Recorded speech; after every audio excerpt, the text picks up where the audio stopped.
Question number 1. రక్తం బాగా పెరగాలంటే ఏం మాంసం తినాలి? ఆప్షన్ ఏ కోడి మాంసం, ఆప్షన్ బి గొర్రె మాంసం, ఆప్షన్ సి చేప, ఆప్షన్ డి మేక రక్తం. Your time starts now. Answer is option D మేక రక్తం. Question number 2. గ్లూకోజ్ తయారీలో ప్రధానంగా వాడే ఆహార ధాన్యం ఏది?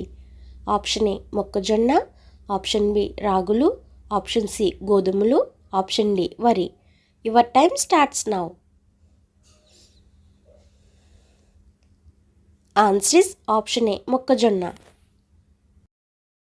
Question number 3. టైట్ జీన్స్ వేసుకోవడం వల్ల ప్రమాదం ఏమిటి? ఆప్షన్ ఏ పొట్ట పెరుగుతుంది, ఆప్షన్ బి చర్మం వ్యాధి వస్తుంది, ఆప్షన్ సి గుండెపోటు వస్తుంది, ఆప్షన్ డి తిన్నది అరగదు. Your time starts now. Answer is option D తిన్నది అరగదు.